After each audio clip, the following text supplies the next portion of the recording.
Alright, I'll apologize now for the glare. I might be able to get the glare to calm down a little bit here. Hang on. Let's see if that helps. Maybe just a little. So this is the little, this is a 5-gallon we have sitting on our kitchen counter. It's just a simple setup. Whole filter sand, leaf litter, and a little do-it-yourself topper with pothos ivy. A little frog bit floating in there. That's our betta. His name's Blue. Can't imagine why. Just big giant sponge filter. It's one of our mystery snails. Probably not gonna be able to see it as well on this one. You can just start to make out. That's all. See all that new growth from that line right there down. That's all new growth just since we've got them. Alright, so we have nicknamed this little section the triplets. These are the 5-gallon top fins. Man, the glare is something crazy. There we go. Let's shoot kind of at an angle here. This one is full filter sand, leaf litter, a couple of rocks in there, some driftwood, a little male, a little lone Endler male in each one of these just to kind of help cycle. If I can get this to look at all that new growth, all that purple right there from that line down, that's all new growth within just a few weeks. These snails have pretty much doubled, maybe tripled in size since we got them and actually started feeding them and taking care of them. Come on, focus. There we go. Another one, similar setup, but we use just pea gravel. Lots of Java moss, Java ferns in there. Another lone Endler male. Another one there. This is the newest of the three. Still kind of cloudy. Got a little Christmas moss on tile, driftwood stone, full filter sand, a couple of Java ferns, big sponge filter going. Got the little male Endler in there. You can just see. That's not going to turn out very good at all. Just got that mystery snail this weekend. This is the newest setup that we just got this weekend. No water or anything in this yet. This is a Fluval Flex 9. We went with black sand because it's a white tank. The background's white and the top is white. For anyone who knows me knows I'm a huge Star Wars nerd, love stormtroopers and stuff, so the black and white's just awesome.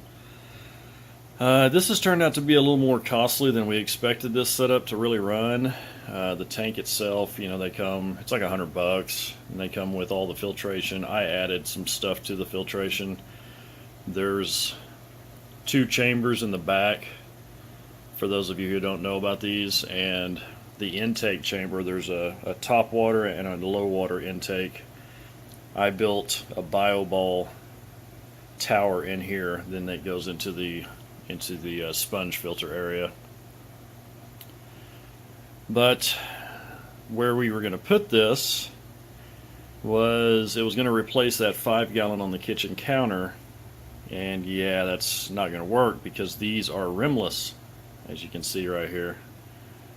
It just sits on a piece of glass, and they do come with this little thin foam piece that you put underneath here to cushion the glass, but countertops aren't always 100% level, especially whenever they're 25 years old. They have some little dips and valleys and stuff that form in the countertop, and I didn't want to risk shattering this, so we ended up picking up this big metal console table. It's all metal and really sturdy, so this one's going to be in our room, and who knows, we might get a couple others to go next to it. The running joke is you never breed fish, you breed tanks. But so I'll hopefully do some videos of this one as we get it all built out. The plan is to have, you know, some rock formations and some plants, and then get this bad boy dialed in. So The first one, this is actually the second one, because the first one, when I took it out of the package, over here in this corner across the bottom and up this side was completely shattered in shipping whenever the store received it. But this was the last one they had. This was the display, so I just had them swap out the light so that I had a brand new LED. So yeah, this should look really cool as it gets completed though. I just cannot get over the amount of growth on these mystery snails. Not that the pet shop wasn't, keeping them in a healthy environment. They're just, they weren't being fed the way that we feed them. And we've, done what we can to give them the best environment possible.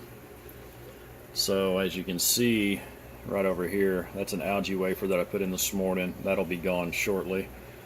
And then the piece is still floating in this tank. You might be able to just see right up there by the output is a section of cuttle bone. Yeah, these things, man, they are growing. So down here below the triplet tanks, this is a 40 breeder. We haven't added water or anything just yet, and I'm not exactly sure what we're going to do with this one just yet. I was going to do like a half full, almost like a stream bed type setup, but I don't know yet. I'm not even sure if I like it where it is. These metal shelving racks you can pick up at Lowe's, and 40 breeders fit perfectly inside of all the rails. Problem is, if you ever have to move it, you have to disassemble the entire structure to get the tank on the bottom out. But it may just stay right here, and we may do the half full thing. I'm not sure, but this is going to be the basic layout. Pull filter sand, some driftwood, some rocks, and probably do a sponge filter at one end and maybe a power filter at the other. I don't know yet. The lighting on this one I picked up at Home Depot. It's just the 36-inch LED, and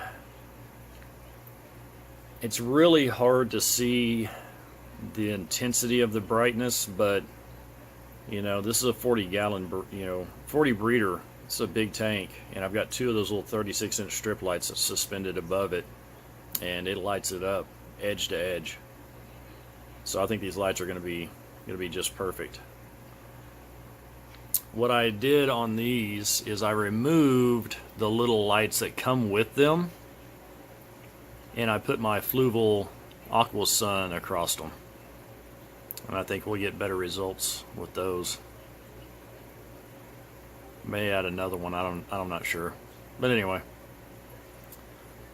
So that's where we're at with getting back into the fish keeping hobby so far.